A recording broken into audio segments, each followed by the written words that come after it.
Opportunity है कि worker को और अच्छे से ट्रेनिंग दी जाए तो वेस्टेज ऑफ द मटेरियल एकदम मिनिमम हो जाए और शायद वो 2.5 किलोग्राम में भी बन जाए। या शायद आप ऐसा भी सोचोगे कि 3 किलोग्राम मटेरियल की जरूरत पड़ेगी, आप 10 रुपये उसकी प्राइस मान के चल रहे हो बिकॉज मार्केट में एवरेज प्राइस उतनी ही है, बट स्टिल क्या ऐसी कोई पॉसिबिलिटी है कि आप ऐसा कोई सप्लायर सर्च आउट करो जहां से कम प्राइस में नेगोशिएशन से आप 10 रुपीज की जगह पे 9 रुपीज पर यूनिट में पर किलोग्राम में वो रॉ मटेरियल खरीद पाओ और परचेज कॉस्ट रिड्यूस कर पाओ। तो you always try to challenge even the standards which you have decided by thinking that still इसमें भी कुछ potential है कि इसको और कम कर पाए, ठीक है? So it always challenges the standards or budgets continuously to make improvement in them. I hope you are getting the meaning. मैं क्या बोलना चाह रही हूँ समझ में आ रहा है ना बेटा? Are you getting the concept?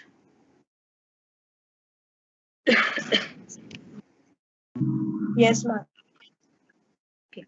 So that is all about assumption. अब नेचर की बात करें तो मैंने पहले ही बताया, देखो कॉस्ट कंट्रोल प्रिवेंटिव फंक्शन है बिकॉज हम पहले स्टैंडर्ड फिक्स कर देते हैं, फिर इंश्योर करते हैं कि एक्चुअल कॉस्ट स्टैंडर्ड से बजट से ज्यादा नहीं हो, तो वो प्रिवेंशन लिया हमने, ऐसा बोल सकते हैं।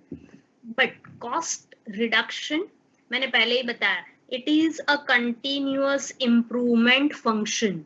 कंटिन्यूअसली हम एनालाइज करते ही रहते हैं कि स्टिल कहाँ इंप्रूवमेंट करके रिडक्शन हो सकता है, तो इसको हम corrective function. Why it is corrective function? Because अभी भी आप जिस लेवल तक कॉस्ट पर पहुंचे हो still you will try to find out that क्या करके क्या करेक्शन करके still there is a scope to reduce. तो कंटिन्यूअसली वो आप करते ही रहोगे, इसलिए ये करेक्टिव है। जो अचीव हुआ उसमें और क्या करेक्शन आ सकता है और क्या कर सकते हैं, इसलिए इसको हम करेक्टिव फंक्शन कहते हैं। Because it challenges the predetermined targets and always tries for improving the performance and reducing the cost. ठीक है? So ये याद रखना, वो preventive है, ये corrective है। Clear? Next, scope and areas of cost reduction. Now the main point is how you can reduce cost. What are the ways and means through which real permanent reduction in the cost can be achieved? So first, improvement in the productivity और efficiency of the worker. अगर worker को proper training देके आप अगर उनकी efficiency productivity increase कर लेते हो तो ये परमानेंट सॉल्यूशन है, इसका बेनिफिट लॉन्गर पीरियड के लिए मिलेगा, हर बार के लिए अब उनकी प्रोडक्टिविटी इसलिए कॉस्ट रिड्यूस हो गई है। Next is reducing wastage and scrap. तो वर्कर को अच्छे से इंस्ट्रक्शन दो, ट्रेनिंग भी दो, इंस्ट्रक्शन भी दो, दैट वेस्टेज मिनिमम होना चाहिए, be careful while using the material, और स्क्रैप कम से कम होना चाहिए। कोई मटेरियल यूज कर तो बेस्ट पॉसिबल मैंने यूज करो और स्क्रैप जितना तो आप रियल में रिडक्शन कर पाओगे, ठीक है? वो कारपेंटर है तो जब जब भी वो प्लाईवुड शीट दी जाती है कोई भी फर्नीचर बनाने के लिए तो वो रैंडमली कहीं से भी कट कर लेगा, यहाँ से ये स्क्वायर निकाल लिया, यहाँ से दूसरा एक पार्ट बनाना है उसको कट कर लिया, तो आजू बाजू वाला ऑल कॉर्नर स्क्रैप बहुत ज्यादा निकल जाएगा। बट उसको पहले से ट्रेन करना पड़ेगा कि नहीं, आपको कोई भी फर्नीचर के लिए कहीं से भी कोई कटिंग करना हो तो पहले आप एक रफ मैपिंग करो कि ये यहाँ से निकाल लूं, ये कॉर्नर से ये छोटा सा पार्ट यूज हो जाएगा, इस तरीके से स्क्रैप जितना कम निकले वो आप ट्राई करो। तो in that case you can reduce your overall material cost. Next, reducing the idle time, है ना?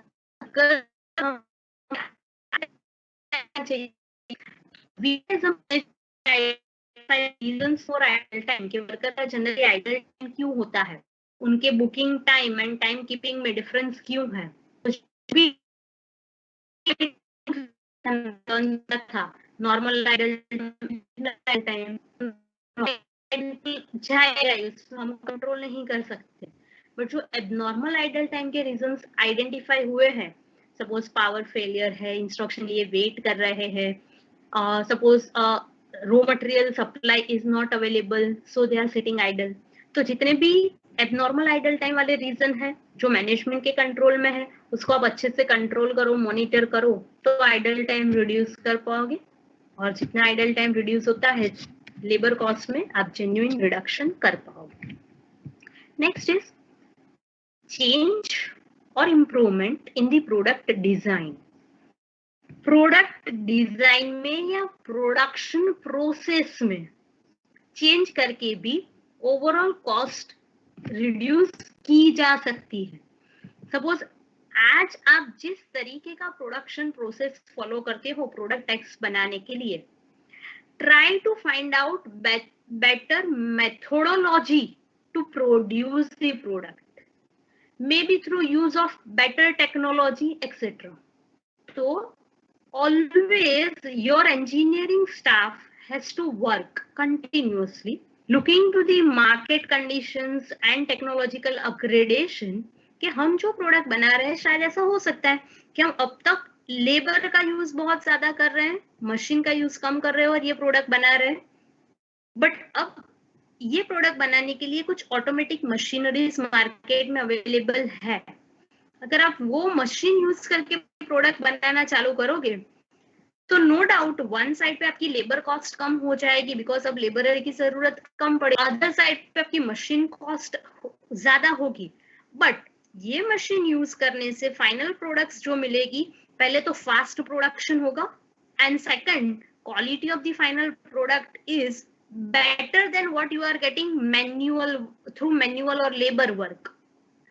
तो आपको कंटिन्यूअसली ये कॉस्ट बेनिफिट एनालिसिस करते रहना पड़ेगा कि अगर वो ऑटोमेटिक मशीन्स अवेलेबल है और अगर वो हम खरीद के यूज करना चालू करते हैं तो हमारी कॉस्ट कितनी होगी। नो डाउट मशीन खरीदने के लिए पैसे चाहिए, बट फिर उसका डेप्रिसिएशन कॉस्ट होगा, दूसरी कॉस्ट होगी, बट उसके सामने लेबर कॉस्ट आपकी रिड्यूस भी हो रही है। तो if better technology is available which can give you good products at a lower cost, you can go for that also, which can help you to reduce the cost. Similarly, product की design में कुछ minor change करके भी आप कभी-कभी cost reduce कर सकते हो। उसकी क्वालिटी को हैम्पर नहीं करना है, फीचर्स को हैम्पर नहीं करना है, but just by changing product design और production process you can reduce the cost. So that you have to find out. So your engineering staff or product designing and development staff have to work for that. Next is elimination of unnecessary or wasteful expenditure. आपके organisation में जितने भी unnecessary या unproductive expenses होते हैं ना, वो identify करना है और उसको एलिमिनेट करना है, रिमूव करने हैं। ठीक है, फॉर एग्जाम्पल सपोज आप अपनी फैक्ट्री में कैंटीन फैसिलिटी वर्कर्स के लिए रखी है, आपके वहां पे सपोज 100 वर्कर्स हैं, ठीक है, and there is a canteen facility available. जो भी वर्कर लंच टाइम में वहीं पे लंच लेना चाहता है, सिर्फ उसको कैंटीन में जाना है, अपना आई कार्ड दिखाना है and he can have lunch free of charge. ठीक है, बट आपने ये फैसिलिटी वर्कर के लिए रखी है, अच्छी बात है, but you need to analyse कि ये पर्टिकुलर एक्सपेंस हर महीने सपोज आपका कैंटीन वाला आपको बिल देता है 50,000 रुपए का, तो आपका हर महीने का जो 50,000 का कैंटीन एक्सपेंस हो रहा है, each and every expense you need to analyze in detail that is it necessary, is it worth, it should not be unnecessary or unworthy expenditure. For example आपने एनालाइज किया तो आपको पता चला कि majority of the worker they are not utilizing the canteen facility at all. About 50% worker ऐसे हैं जो कैंटीन फैसिलिटी यूटिलाइज करते हैं, but they are not satisfied with the food available at the canteen. तो जनरली होता क्या है, canteen वाले को तो क्या है कि उसने आज की 50 प्लेट्स वर्कर को दी तो वो 50 प्लेट का बिल आपके नाम पे बना देगा और आपसे पैसे ले लेगा। ठीक है, सपोज वर्कर को सिर्फ टोकन देना होता है, सपोज ऐसी सिस्टम हो सकती है ना कि वर्कर को अपने पास कैंटीन पासेस दिए होंगे, जब भी उनको कैंटीन से कोई लंच प्लेट लेनी हो तो पास देना है और प्लेट मिलेगी। तो जितने पास एक्यूमुलेट होंगे कैंटीन वाला आपको देगा कि टोटल इतनी प्लेट्स का मैंने सर्विस प्रोवाइड किया और पर प्लेट में 100 रुपए लेता हूँ, तो अकॉर्डिंगली आपको इतने पैसे मुझे देने हैं। तो होता क्या है, सपोज मंथ एंड पे कैंटीन वाला तो आपके पास आ गया कि मैंने ये पूरे महीने में सपोज 500 लंच प्लेट्स प्रोवाइड की, पर प्लेट 100 रुपीज, तो 50,000 का बिल दे दिया। बट क्या मैनेजमेंट ने कभी भी आइडेंटिफाई किया कि क्या ये एक्सपेंडिचर वर्दी है, जरूरी है, इज इट रिक्वायर्ड और नॉट? तो इस बार मैनेजमेंट में ने डिटेल में एनालिसिस किया, मीन सर्वे किया, वर्कर्स को पूछा, एम्प्लॉय को सेटिस्फाइड है या नहीं कैंटीन के लिए पूछा, तब पता चला 50% एम्प्लॉय तो वो फैसिलिटी यूज ही नहीं करते because they think that food available is unhygienic. Balance 50% वहां जाके लंच प्लेट लेते तो है, but they know that here the food is not that much good. तो वो सब्जी और दाल जिसमें वो बहुत ही ऑयली बनाता है, बहुत ही स्पाइसी बनाता है, वो तो कभी यूटिलाइज करते ही नहीं है। सिर्फ उनको गरम रोटी चाहिए और चावल चाहिए, इसके प्लेट ले लेते हैं, और सब्जी वो घर से लेके ही आते हैं, हर रोज ऐसा भी होता है। तो जब एनालाइज किया तो पता चला कि this canteen expense which you are incurring it is not worthy at all. Canteen वाला प्लेट देके 100 रुपीज पर प्लेट आपसे ले लेता है, बट उसके सामने वर्कर तो डिससेटिस्फाइड है, वो फुल्ली यूटिलाइज भी नहीं कर रहे, उसमें से सिर्फ रोटी और चावल ही लेते और दूसरा प्लेट तो ऐसे ही जाने देते हैं। तो ऐसा कोई अननेसेसरी एक्सपेंडिचर हो रहा है, और सपोज ऐसा कोई एक्सपेंडिचर हो रहा है कि जिसमें रिडक्शन के स्कोप है, तो you can do that, you need to find out that in detail. तो यहाँ पे आप इस एक्सपेंडिचर को रिड्यूस कर सकते हो, या तो कैंटीन वाले को बोलोगे कि आप अपनी फूड क्वालिटी इंप्रूव कर दो, अदरवाइज उसका कॉन्ट्रैक्ट कैंसिल कर दो। अच्छे कैंटीन वाले को लेके आ सकते हैं, या वर्कर्स अगर यूटिलाइज नहीं कर रहे तो उनको बोल सकते हैं कि we are closing this canteen facility and against that we will be giving you 50 rupees per day basis canteen allowance or lunch allowance, you manage on your own। तो हर रोज के 100 रुपीज पर प्लेट की जगह पे 50 rupees दोगे तो worker भी अपने मुताबिक कुछ अरेंज कर सकता है। तो what ever is cost effective you can go for that, that is the final conclusion. Next is securing capital at a lower cost। What do you mean by this? Suppose आपको अपने business के लिए suppose कोई working capital की जरूरत है, या asset खरीदने के लिए 10 लाख रुपए की जरूरत है, तो बैंक से लोन लोगे या कहीं और से मनी अरेंज करोगे। तो whenever you are going for taking a loan from any organization or somewhere, try to ensure that you get capital for your business purpose at the lowest possible cost। जहां से interest rate कम से कम होता है वहां से वो loan लेनी चाहिए और कैपिटल बोरो करनी चाहिए फॉर योर बिजनेस पर्पस। ठीक है, तो आपकी अगर वो कॉस्ट भी कम होती है तो भी ओवरऑल कॉस्ट कम होगी। तो always try to secure capital at a lowest possible cost. ठीक है, and last is optimum utilisation of all resources, man, material, machine, money, these 4 M's, all resources you have to utilize optimally to the best possible manner। Man means labor का optimum utilization होना चाहिए, idle time कभी भी नहीं होना चाहिए, machine should be optimally utilized, 100% production capacity जो है उसको यूटिलाइज करोगे तो इकोनॉमीज ऑफ स्केल का बेनिफिट मिलेगा, आपकी ओवरऑल पर यूनिट कॉस्ट कम होगी। Man, machine, material and money, all these resources need to be utilized in a proper manner, which can help you to reduce your cost in a genuine way। I hope you are clear with the concept of cost reduction also। Any doubt in this? No, ma'am. कोई doubt है बेटा cost control cost reduction में? Okay, so with this we have completed the concept of cost control and cost reduction, and only this much you have to remember, and this I am going to share with you all। So with this we have completed unit 1 and unit 3। चलो कुछ भी unit 1 and 3 में chapter wise कुछ भी पूछना हो, in general कोई भी confusion हो, तो you can ask me। We have 2-3 minutes and then I will conclude। Do you have any doubt?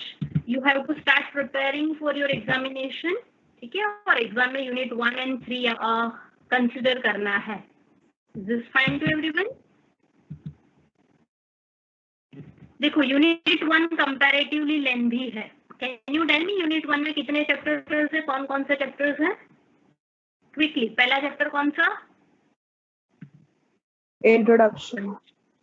Introduction to cost accounting, purely theoretical chapter. All theoretical aspects you have to remember. ठीक है, okay. फिर next is Material cost. Okay. Material cost में कुछ theory भी है जो आपको याद रखनी है. That what do you mean by material control, then you have to remember what are the objectives of material control system. ठीक है, एंड देन कुछ दो technique ABC analysis and just in time you have to remember theoretically. Otherwise EOQ and stock levels, ये दो हमने practically learn किया. चलो next is Labor cost. Labour cost. Labour cost में भी थियोरी भी है प्लस प्रैक्टिकल. थियोरी में idle time, over time and labour term, ये तीन चीज की थियोरी याद रखनी है. और प्रैक्टिकली हमने 4 तरीके के बोनस प्लान्स लर्न किए थे. दैट इज हाउसे, रोपन, देन मैरिक एंड टेलर. उसके एग्जाम्पल. चलो फिर फोर्थ चैप्टर ओवरहेड. तो ओवरहेड में मेरी प्रैक्टिकल थियोरी जो भी है के लिए है कि आप प्रैक्टिकल एग्जांपल को समझ पाओ. First primary distribution and then secondary distribution of overheads by 2 method and then third is absorption of overhead, उसका एग्जांपल. चलो फिफ्थ चैप्टर में हमने क्या लर्न किया? मेथड्स ऑफ कॉस्टिंग, जिसमें कॉस्ट शीट आपको डिटेल में याद रखना है, and job and net costing theoretically. Clear?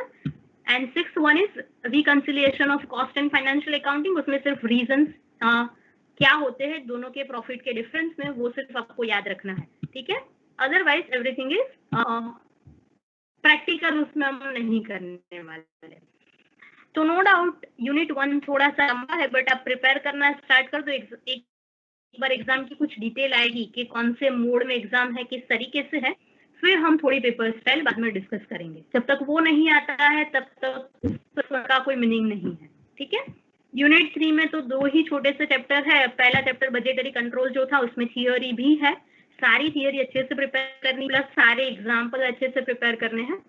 And this cost control and cost reduction, if time permits budgetary control में 1-2 और एग्जाम्पल कुछ अलग तरीके के मैं बाद में आपको करवाऊंगी, तो वो भी हम उसमें ऐड करेंगे. So in the next week I will be starting with unit number 4. अब हम पहले यूनिट नंबर 4 लर्न करेंगे and then will go for unit number 2 later on. Is this clear to everyone? Yes, ma'am. Okay, thank you everyone, thanks a lot. I'm just ending the meeting here. See you all in the next week. Have a good day, have a good weekend. See you all on Monday. Okay, bye everyone. Thank you, ma'am. Bye beta.